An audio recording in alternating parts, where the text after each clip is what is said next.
दोस्तों e commerce business जब आपने स्टार्ट किया था उस टाइम जो आपका प्रोडक्ट था वो बहुत ही अच्छा आपको सेल देता था, लेकिन डे बाय डे उसका जो सेल है एकदम कम हो गया। रीजन जब आपने चेक किया तो आपको पता चला प्रोडक्ट का जो कंपटीटर है वो बहुत ज्यादा हो गया, प्रोडक्ट का लिस्टिंग मार्केट प्लेस के ऊपर बहुत ही ज्यादा हो गया। तो टाइम के साथ साथ आपको भी चेंज करना, आपकी बिजनेस की टेक्निक, कुछ पॉलिसीज बहुत ज्यादा इंपॉर्टेंट है, नहीं तो आप बहुत पीछे रह जाओगे एक पुराने सेलर होते हुए भी। मैंने जब अपना जो बिजनेस स्टार्ट किया था उस टाइम मैंने जिसका प्रोडक्ट देख के या जिन सेलर से इंस्पायर होकर शुरू किया था, आज उनका नामो निशान नहीं है। वो बहुत ही लिमिटेड प्रोडक्ट के साथ एक स्मॉल सेलर बन के रह गए, लेकिन उस टाइम जब मैंने स्टार्ट किया था वो बहुत ही एक लार्ज स्केल पे उनका इन्वेंट्री था, वो बहुत लिस्टिंग भी उनका बहुत ज्यादा था।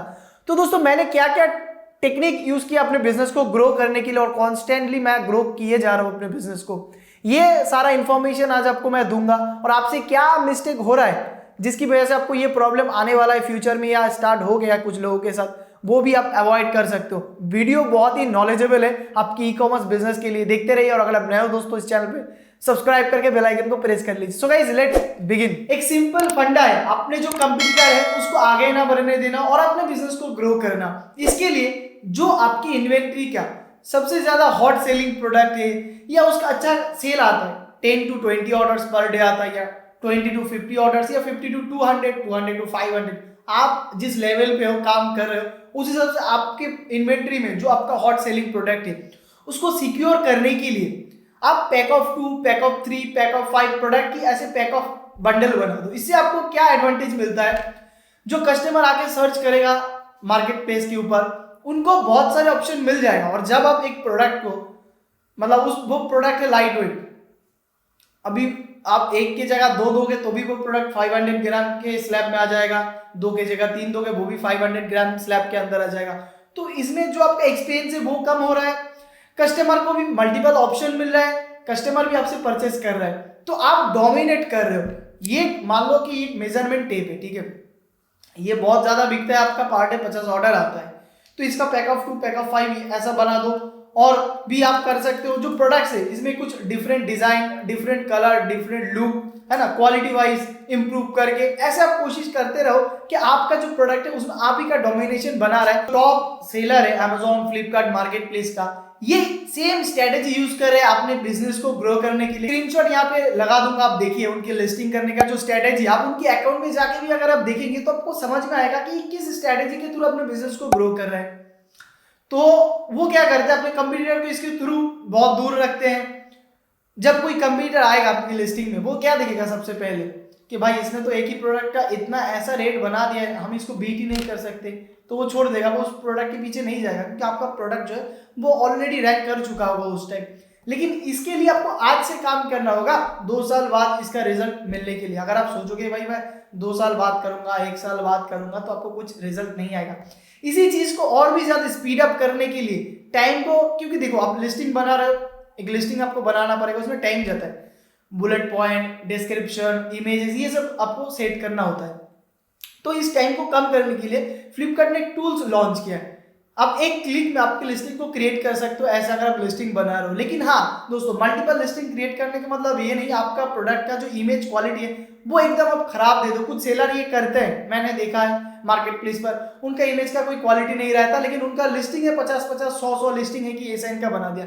इतना भी आप करोगे तो वो स्पैम में चला जाएगा, आपका रैंकिंग नहीं होगा, आपको एक स्ट्रेटेजी के थ्रू आगे बढ़ना पड़ेगा। तो अभी फ्लिपकार्ट जो सेलर सेंटर है इसमें लिस्टिंग मैंने एक ओपन किया है।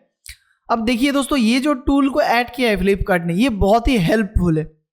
मैंडेटरी फील्ड्स देखिए, यहाँ पे एक सर्च फॉर एसक्यू आईडी बोल के एक बॉक्स दिया गया है। जो आपका एग्जिस्टिंग लिस्टिंग है उसका एसक्यू कोड लेके अगर आप यहाँ पे लिख के सर्च करेंगे तो कुछ इंपॉर्टेंट डिटेल्स जो है वो ऑटोमेटिकली आ जाएगा।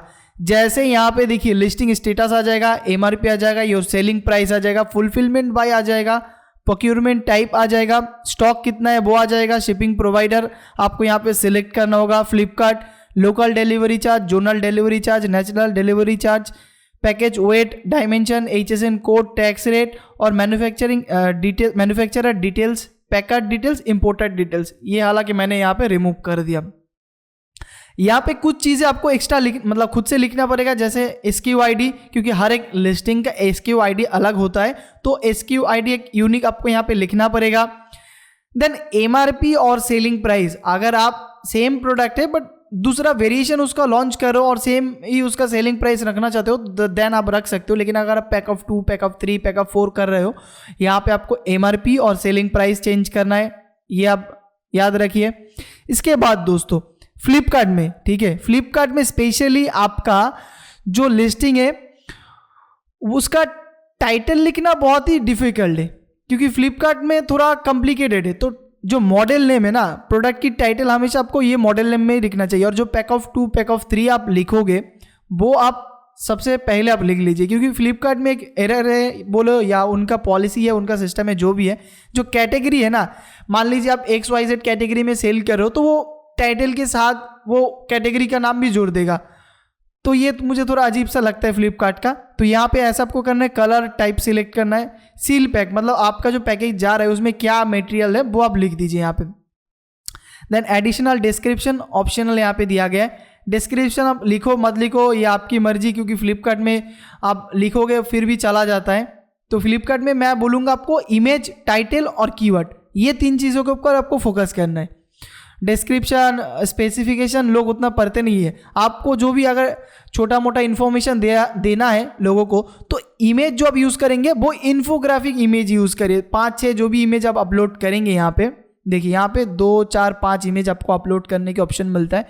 5 इमेज आप अपलोड करेंगे, उसी में कस्टमर को पूरा जो प्रोडक्ट की डिटेल्स है, प्रोडक्ट क्या है, कैसे यूज़ करना है, वो समझ में आ जाना चाहिए। तो ये बहुत सिंपल है, धीरे धीरे ये सारे डिटेल्स, मतलब पुराना अगर आपका लिस्टिंग होगा उसमें आपने कीवर्ड दे के रखा है, डिस्क्रिप्शन दे के रखा है, वो भी बाय डिफ़ॉल्ट आ जाएगा। तो ये एकदम नया फ्रेश टूल है, धीरे धीरे अपडेट होगा, बहुत ही इंपॉर्टेंट है आप लोगों के लिए इसको यूज़ करना, टाइम आपको सेव हो जाता है। So guys that's it.